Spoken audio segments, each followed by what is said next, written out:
ครับภาษาละนานั้นก็มันจะเฮียนยากกันยังนะครับตั้นเฮียนอักขระนะครับก็คืออักษรนะครับเห็นไหมเฮียนไม้นะครับก็คือสระเห็นไหมเอาสองอย่างนี่มาผสมกันการตามหลักการของภาษาละนานะครับเห็นไหม 7 วัน1 เดือนตั้นก็อ่านออกเขียนได้แล้วนะครับบ่ยากนะครับแต่มันก็ยังว่านะมันจะไปยากตอนที่ว่าเราจะไปเอาไปอวดอู้คนอื่นในหูด่านโดยนึงเนี่ยมันยากตอนนี้แล้วครับเพราะว่าภาษาละนาวเรามันเป็นภาษาที่มันตายไปแล้วนะครับมันเปิ้นมันคนเรียนหูอ่านออกเขียนได้นะมันมีน้อยนะครับเพราะฉะนั้นเราจะไปอวดอู้กับคนอื่นในหูด่านเนี่ยเราจะต้องยืมเอาภาษาอื่นๆมาเขียนนะครับอ่าที่เปิ้นฮ้องว่าปริวัตินั่นแหละครับเห็นไหมอ่านภาษาที่มันใกล้เคียงอ่านภาษาละนาวของเราหน่อยก็คือภาษาไทยภาษาไทยมันเกิดมาจากที่เดียวกันหรอกครับมันจากพ่อขุนรามคำแหงเนี่ยมันเกิดมาจากที่เดียวกันนะเพราะว่ามันก็ใกล้เคียงกันนะครับมันจะผิดเพี้ยนกันไปนิดๆนะครับไปทางใต้อโยธยาเพิ่นก็เอาไปเขียนเป็นอักษรไทยนะครับไม่ให้ปรับไปเป็นอักษรไทย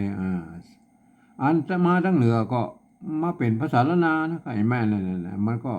ก็แยกกันไปนะครับแต่มันก็ ใกล้เคียงกันนะครับบางกรรมมันยังเหมือนกันอยู่เลยนะครับแต่เพียงผิดอยู่นิดเดียวก็คืออันในภาษาไทยนะเพิ่นมีอยู่5 เสียงนะครับไม่เอกไม่โทไม่ตีไปจตวานะกากะก้า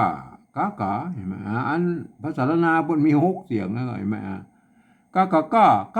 กากาเห็นไหมก้าเนี่ยมันเพิ่มมันโตเนี่ยมันเนี่ยเดี๋ยวเขาก็อู้กำนะเนี่ย อันเรื่องไอ้ปริวัตินะภาษาเนี่ยนะครับในโลกนี้เพื่อใช้การปริวัติภาษากันทั้งนั้นนะครับเนี่ยยกตัวอย่างเช่นเห็นไหมเวียดนามเนี่ยเห็นไหมเปิ้นมีสงครามกัน200-300 ปีไหมโอ้ยาวนานนะครับเปิ้นบ่สามารถที่จะถ่ายทอดอันอักษร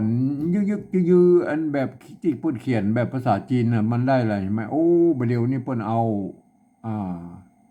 อักษรอาราบิกนะครับมาเขียนเป็นภาษาของเปิ้นนะครับประเด็นเนี่ย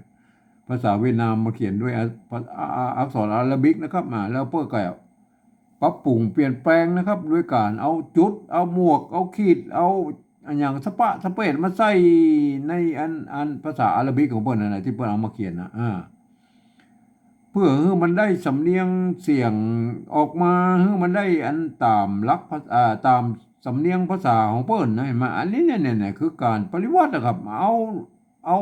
อักษรเปิ้นมานะครับเอาอักษรเปิ้นมาแล้วก็เอาใส่เครื่องหมายอย่างสเปซเข้าไปเนี่ยมาเพื่อให้มันได้ตามเสียงเห็นไหมอันนี้เปิ้นฮ้องว่าปริวัตินะครับปริวัติภาษานะครับอันในยุโรปหรอครับในยุโรปเนี่ยอย่างเช่นฝรั่งเศสนะครับเยอรมันนะครับยูเครนนะครับรัสเซียเนี่ยแม่เนี่ยหรืออันยุโรปตะวันออกเนี่ยเปิ้นก็ใช้อักษรอาราบิกกันทั้งนั้นนะครับเอาไปสะกดเขียนเป็นภาษาของเปิ้นนะครับเนี่ยแม่แล้วเปิ้นก็ใส่จุดนะ2 จุดก็ยังมีนะครับหรือนะครับเปลี่ยนอักษรบางคำนะครับให้มันเป็นอัน ตามสำเนียงของภาษาของเปิ้นไหนมาอันนี้เนี่ยอันมันเปิ้นฮ้องว่าปริวัติอะครับไม่สำหรับภาษาอังกฤษอะไรมาอังกฤษนี่เปิ้นเอาอักษรอาราบิกเนี่ยไปเขียนภาษาของเปิ้นนะครับเปิ้นบ่ได้ใส่ชุดใส่หมวกใส่หยังสักอย่างนะครับโลนๆอย่างนั้นนะครับเห็นไหมแต่เปิ้นมีอันกฎเกณฑ์อยู่ว่านะครับเปิ้นสามารถให้มันอ่านแล้วมันเอาอ่านได้กูเสียงเลยท่านจะพันเสียงได้ก็ว่ากันไปแม่เป็นคำถามก็ว่าไปแบบอันเป็นพระประโยคธรรมดาก็ว่าก็ไปแบบนี้นี่แม่อันนี้เปิ้นอนุญาตให้ผ่านเสียงได้กูแบบนะเนี่ยเปิ้นบ่มีหยังใส่แล้วไปใส่เขียนโลๆเนี่ยไหนมันก็เหมือนอันภาษาละนาวของเฮายุคต้นๆเนาะครับยุคต้นๆนั้นเปิ้นบ่มีอันไม่เหยาะไม่สั้นนะครับเปิ้นก็จะพันเสียงกันไปตามนั้นเลยแม่เฮามาเรามาก่อยเลยแม่ยุคต้นๆนี่แม่อ่าเนี่ยเปิ้นบ่มีไม่เหยาะไม่สั้นแล้วก็เปิ้นก็พันเสียงไปตามนั้นเลยแม่นั่นพักผำเห็นไหมพักผ อันนี้หมากเห็นไหมหมากถึมหัวตุนเห็นไหมฮะอันนี้มันเนี่ยมันมีไม่ย่อเห็นไหมเปิ้นอ่านว่าแก่นเห็นไหมอันนี้มันมีไม้ขอจะไม่ชัดไม้ขอจังแก่นฝ้ายมันฝ้ายแก่นฝ้ายเนี่ยต่ำเห็นไหมเนี่ยมันพวกเคยอ่านไปอย่างนั้นเห็นไหมเนี่ยก็ท่านก็เนี่ยมันเป็นลักษณะการปฏิวัติพัฒนาของภาษานะครับผมเองเนี่ยนะหลักการปฏิวัติเนี่ยผมใช้หลักการของสภาวัฒนธรรมมหาวิทยาลัยเชียงใหม่นะครับเปิ้นตกลงกันไว้เมื่อปลายปี28นะครับเปิ้นตกลงเอาไว้ว่าอย่างนี้นะครับอันการที่จะเอาภาษาไทยมาสะกดเขียนเป็นภาษาละนาเนี่ยเปิ้นก็ทำได้อยู่3 รูปแบบนะครับเห็นไหมแบบที่นั้นเปิ้นจะเอาไว้เขียนลักษิลาจารึกเอกสารสำคัญในโบราณนะครับ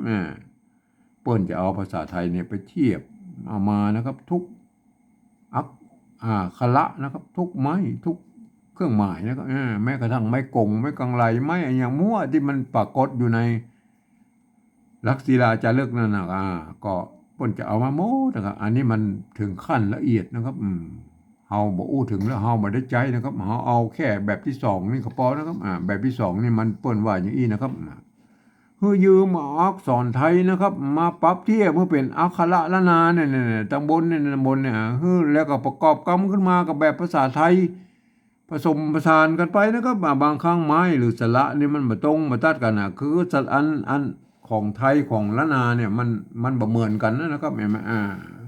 ก็สามารถบูรณะกำชับได้นะครับมันหน้าตามันออกแบบไทยๆนะครับเห็นไหมแต่เวลาอ่านนั่นนะท่านจะต้องนึกถึงว่าอักษรเหล่านั้นน่ะมันเป็นอักขระละนานะครับหน้าตามันเป็นไทยก็จริงนะครับแต่ต้องนึกถึงว่าเป็นอักขระละนาต้องอ่านแบบภาษาละนานะครับเนี่ยคนจะทำให้คนอื่นมาอ่านแล้วมันจะผิดเพี้ยนสำเนียงนะครับคนอื่นนะคนทั่วไปเนี่ยมันจะต้องไปอ่านในแบบที่3พุ่นนะฮะเดี๋ยวเขาก็อู้กันกำนะครับแบบที่3เนี่ยเอาแบบที่2ก่อนแล้วก็อย่างเงี้ยไหนเนี่ยตัวอันนี้ท่านเห็นว่าเป็นตัวจอจานนะครับเวลาอ่านมันต้องว่าเป็นตัวจะนะครับไม่มันเนี่ยมันคนอื่นมันอ่านมาได้เพราะว่าอันนี้มันจะผิดสำเนียงนะครับเอาตัวจอจานเนี่ยมาเทียบเป็นตัวจะเนี่ยแม่ตัวจะหนีแม่จะตัวฮะตัวหอนอแล้วก็หอนอนะครับเห็นไหมหอนออ่า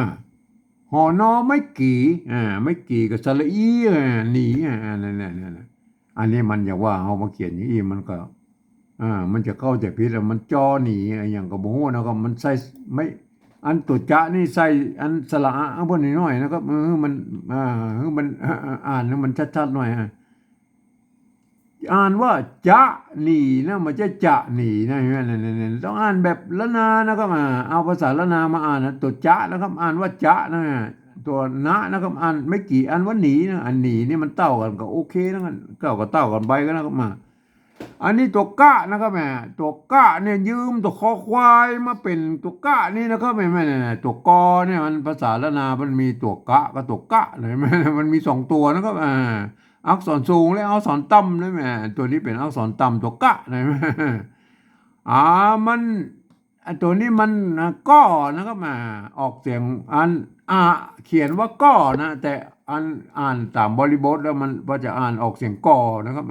ก่อมันเป็นภาษาไทยภาษาละนาปนๆอย่างนี้นะครับความจริงมันจะมีกันย้อนอยู่นี่ตัวนะครับแล้วก็มีไม่เยอะนะครับมันถึงจะอ่านว่าก้อได้นะครับไม่แต่เปิ้นใจคือมันเป็นคำพิเศษนะตัวนี้ไปใส่อันโบราณแล้วเปิ้นจะใส่ไม่กลางมนตัวเดียวนะครับเนี่ยอ่านว่าก้อเห็นไหมอ่านว่าก้อก็บางครั้งมันจะมีไม่เยอะใส่ตัวก็มันก็แล้วแต่ใครจะนิยมนะครับเห็นไหมอ่านว่าก้อเนี่ยที่นี่เราจะต้องบอกบูรณะคำศัพท์อะไรไหมแต่ถ้าแบบที่1ไปเอาเขียนเอาตัวคอควายแล้วเอาไม้กังมนใส่ตรงบนนี่นะครับเห็นไหมเอากับบูรณะคำศัพท์มันเป็นมันก้อก็เอาไม้เอกมันก็เป็นก้อเห็นไหมก้อก้อเห็นไหม แต่เฮาอนุโลมให้มันบูรณะคำศัพท์มันเป็นคำไทยนะเห็นไหมอ่าก็ไทยเพิ่นเขียนอย่างอี้นะครับเห็นไหมเนี่ยก็ไทยเนี่ยก็เสียงโท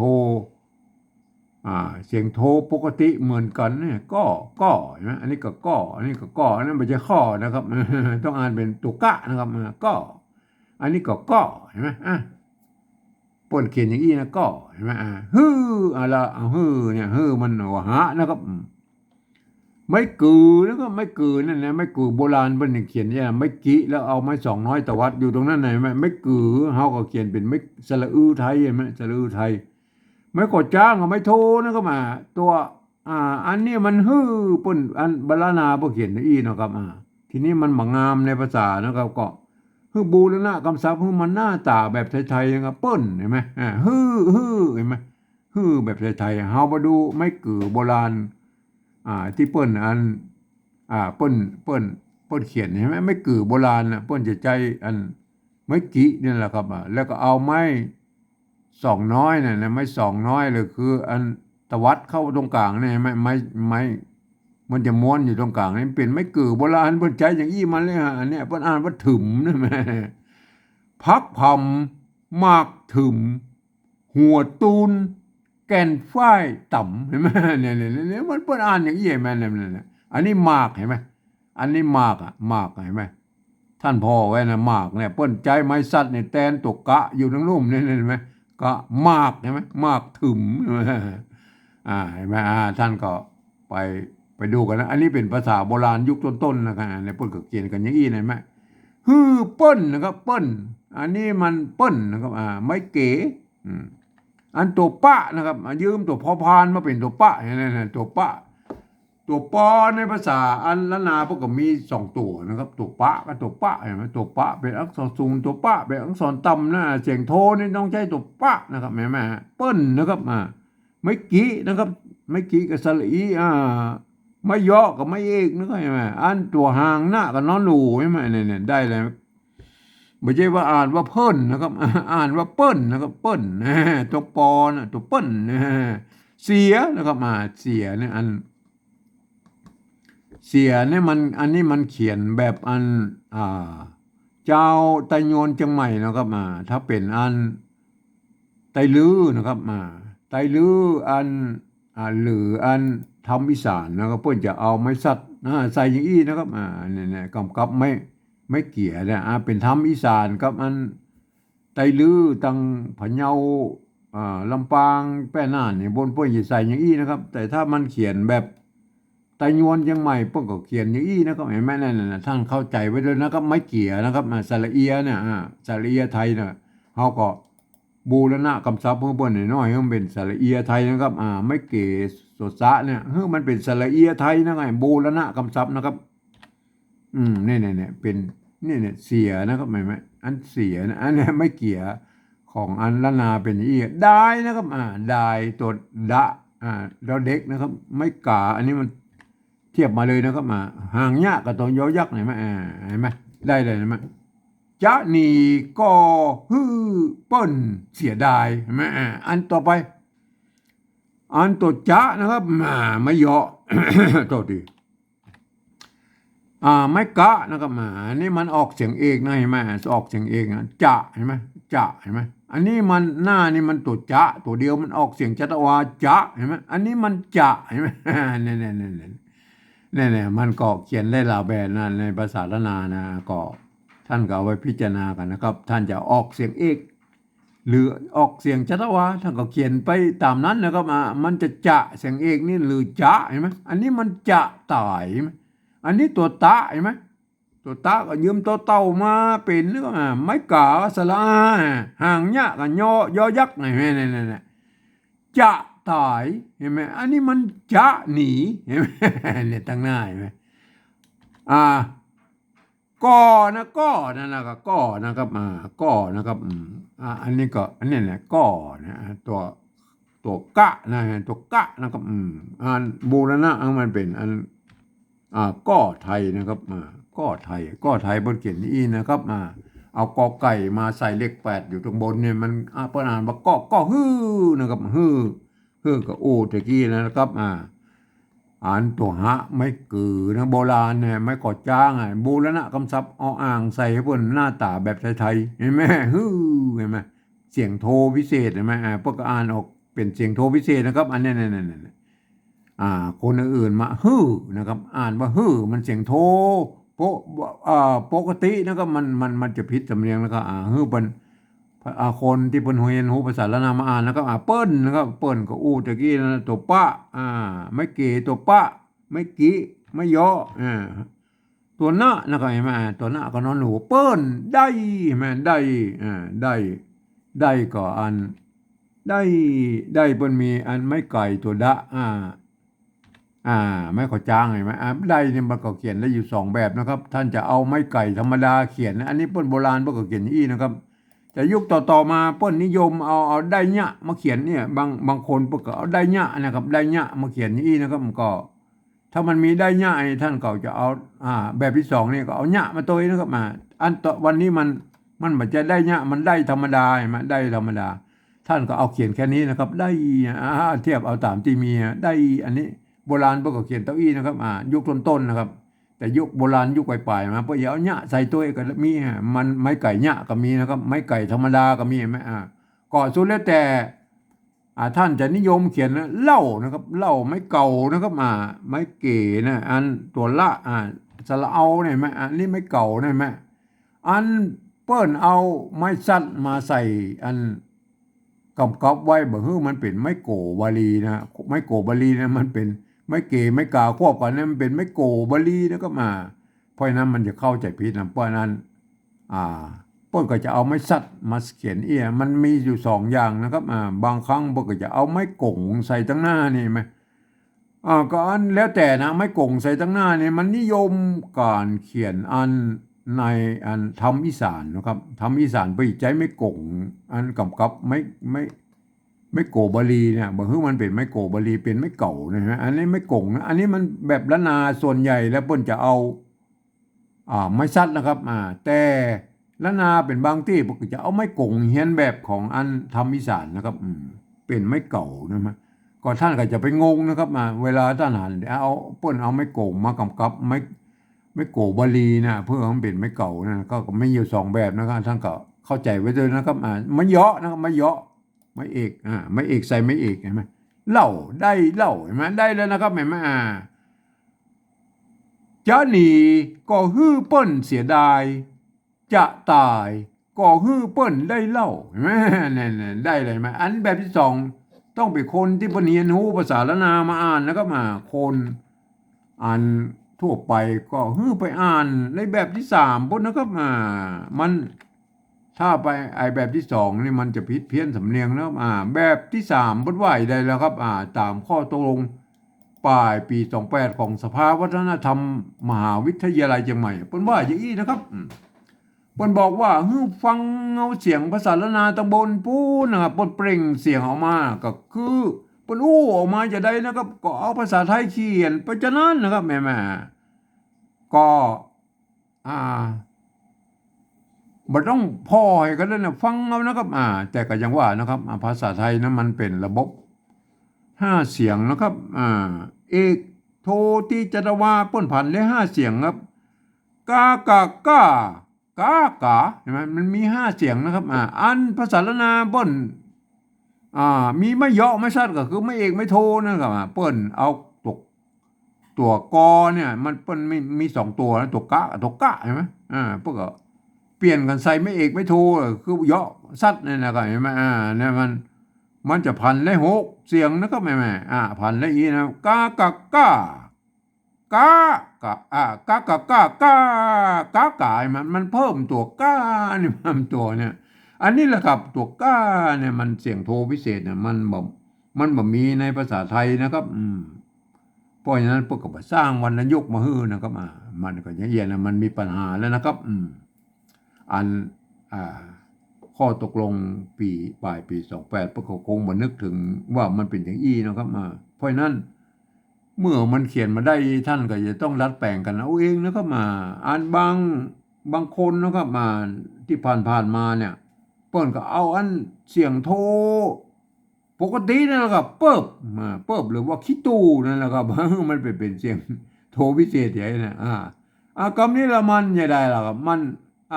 อันเสียงที่มันเอกเสียงโทปกติที่มันมันทัดต่ำๆลงมามันก็เลยอ่าก็ใส่ไม่เอกไม่อย่างมันก็พลาบก็ไปหมดแล้วครับมันจะต้องเปลี่ยนแปลงกันนักนะครับมันเป็นโดมิโนนะครับมันก็อย่างว่ามันก็เปลี่ยนแปลงกันนะมันยุ่งยากนะครับผมเองนี่ผมใช้หลักวิธีการอย่างเดียวนะครับก็คืออันเสียงโทพิเศษนั่นน่ะก้ากะก้าน่ะอันก้านะบนเขียนมาได้นะครับผมก็เอาดัดแปลงด้วยการเอาใส่จุดใส่นะครับก็เหมือนภาษาเวียดนามเพิ่นนะครับพวกก็ดัดแปลงของเพิ่นนะครับเห็นไหมพวกใส่หมวกใส่จุดใส่ขีดใส่อย่างมั่วมาได้ตามเสียงของเพิ่นผมก็เอาจุดใส่นะครับในเสียงโทพิเศษนะเพื่อให้รู้ไว้ว่าอ๋ออันนี้เพิ่นบ่มีอันวรรณยุกต์เขาก็เอาจุดใส่นะครับเพื่อให้มันรู้ไว้ว่าอ๋ออันนี้เป็นเสียงโทพิเศษนะครับจุดเนี่ยเห็นไหมคำอื่นเขาบ่ต้องไปยุ่งเพิ่นแล้วก็ภาษาไทยเพิ่นก็สะกดได้หมดนะครับก็ยกเว้นแห่งคำหนึ่งก็คืออันเสียงจัตวานะครับเพราะท่านจะต้องไปดัดแปลงหนึ่งคำนะครับเดี๋ยวจะปะเสียงจัตวาเขาอีกอุ้มคำนะครับ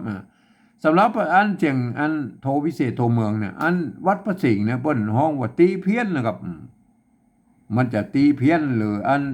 โทพิเศษมันก็โทเมืองอันอย่างกระจ้างแล้วมันก็อยู่อันคือเสียงระหว่างเสียงโทไปถึงเสียงอันตรีนั่นแหละครับเห็นไหมมันอยู่กลางนี่นะครับเห็นไหมเห็นไหมเปิ้นใจตัวเอียงนะครับในวัดพระสิงห์นะเห็นไหมอันเสียงโทพิเศษเนี่ยเปิ้นห้องว่าตีเพี้ยนเลยนะแต่ผมเองหรืออันเปิ้นห้องว่าอันหรือละนาเนี่ยเปิ้นห้องว่าเสียงโทเมืองนะครับหรือโทพิเศษนะครับก็ว่ากันไปนะครับถ้าจะโทเมืองโทพิเศษหรือตีเพี้ยนมันก็คืออันเดียวกันนั้นนะครับเห็นไหมอันเฮามากอยเลยนะครับเฮามากอยเลยเฮามากอยเลยนะครับปฏิวัติเลยนะครับแบบที่3นะอันนี้มันลอกมาจากอันแบบที่2นะครับเฮาฟังนะครับฟังตะบนมันนะครับจ๊ะนะครับได้ยินเสียงจ๊ะอะไรไหมเฮามาดูตัวแรกเลยนะครับตัวแรกนี่มันอ่านไว้ได้นะถ้าเป็นภาษาไทยเพิ่นจะอ่านว่าจะนะครับเสียงเอกนะยื้อมันจะได้แล้วครับจะฮื้อมันจะใส่ไม่จัตวาเพิ่นน่ะเห็นไหมอันนี้จะถึงแม้ว่าอันเพิ่นจะหลักการของภาษาไทยมันสระเสียงสั้นบ่สามารถที่จะใส่อันไม่อักษรวรรณยุกต์ได้หรืออันอย่างกระจ้างแล้วนะครับมันก็เฮาบ่คิดถึงเนี่ยไอ้กฎเกณฑ์อันอย่างเหล่านั้นนะครับเฮาจะเอานึกถึงว่าอันเนี้ยนะเฮาจะปฏิวัติให้มันได้ตามเสียงแบบอันภาษาเวียดนามเบิ่นแล้วนะครับที่ไปใส่หมวกใส่จุดใส่ขีดอันอย่างสะปะนั่นแหละเฮามานึกถึงแล้วเฮาใส่มัจจตวามันก็อ่านว่าจ๊ะเห็นไหม ได้เลยนะจ๊ะได้นะครับจ๊ะหนีหนีนี่มันอันภาษาละนาหรือแบบ2นี่พวกก็ออกเสียงจัตวามันก็หนีหนีมันเต่าแล้วก็บ่ต้องยุ่งนะครับก็นะครับก็เห็นไหมถึงแม้ว่ามันจะอ่านแบบก็ไทยเลยนะครับเอาก็อันภาษาไทยพวกก็เขียนนี่ก็นะครับเห็นไหมก็เห็นไหมก็ภาษาไทยพวกก็เขียนนี่ก็เห็นไหมก็อันต่อไปเห็นไหม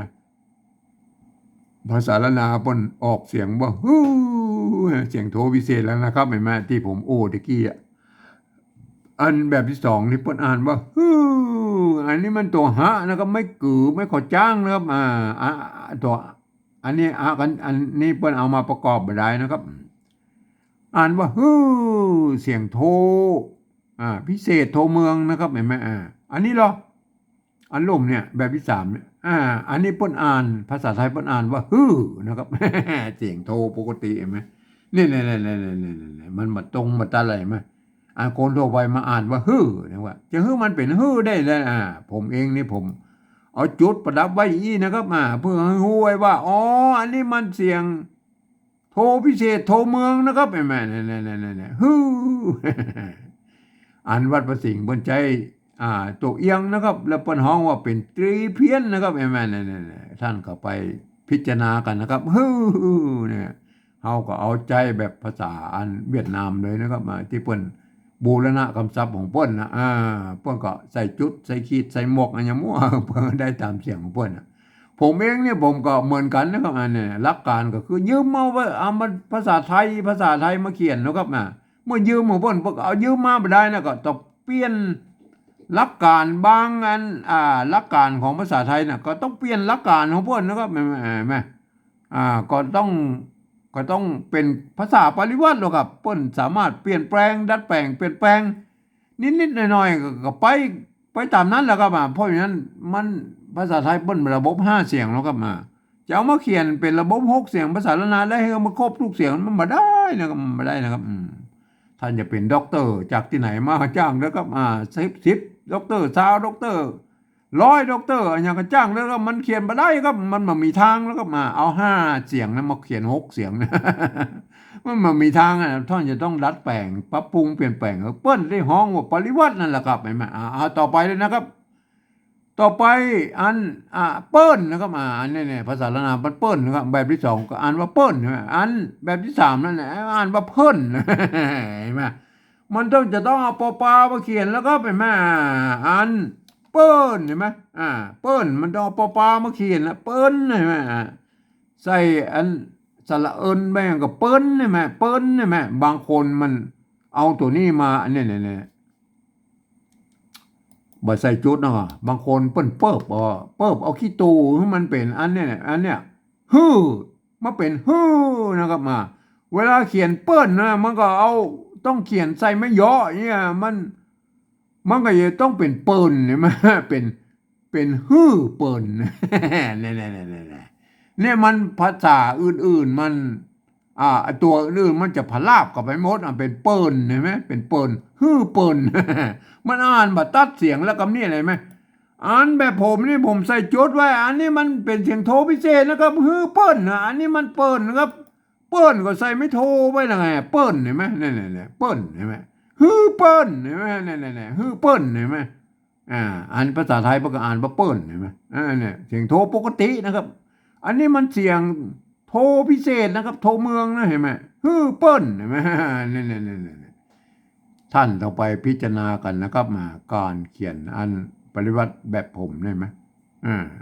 มันอันกรรมที่เปิ้นเขียนได้เนี่ยมันต้องไปยุ่งเปิ้นนะมันจะไปเปลี่ยนแปลงของเปิ้นนะครับแม่ภาษาไทยเห็นไหมเปิ้นอันนี้เปิ้นก็เปิ้นนะเห็นไหมเสียอันนี้มันออกเสียงจัตวานะตามต่อไปเห็นไหมอันภาษาละนาเสียอันแบบ2ก็เสียแบบที่3ก็เสียเหมือนกันนะครับเฮาก็บ่ต้องไปยุ่งบนแล้วมันเหมือนกันอันได้นะครับได้ก็ภาษาละนาได้อันนี้แบบ2ก็ได้แบบ3ก็ได้โอเคมันเหมือนกันแล้วเฮาก็บ่ต้องไปยุ่งบนอันภาษาละนาจะเห็นมั้ยเสียงเอกเห็นมั้ยอันแบบที่2พวกก็ล้อมาจากอันเทียบมาจากภาษาละนามันก็จะเห็นมั้ยอันนี้เราก็อันแบบที่3เนี่ยอันจะเห็นมั้ยอันนี้แบบที่3ภาษาไทยเพิ่นบ่ต้องใส่ไม่เอกก็มันก็อ่านจะแล้วฮะก็ลบไม่เอกไปไม่เอกไปเห็นนะก็จะเห็นมั้ยได้จะตายมั้ยอันนี้มันตายครับมันตายครับมันตายก็ใส่ไม่จัตวาเพิ่นมันตายนี่ตายจะตายก่อนะครับก่อนี่มันก็เอาก่อไทยนี่นะครับก่อไทยนี่แม่เนี่ยฮือนะครับฮือนี่มันเสียงโทพิเศษนะครับผมอู้ไปแล้วนะครับตัวหน้านะฮือเปิ้นนะครับฮือเปิ้นเห็นมั้ยต้องเอาปลามาเขียนนะครับเปิ้นนะครับไม้โทนะครับเปิ้นเนี่ยไม่เอกมันก็เปิ้นนะครับไม้โทมันก็เปิ้นได้มันเสียง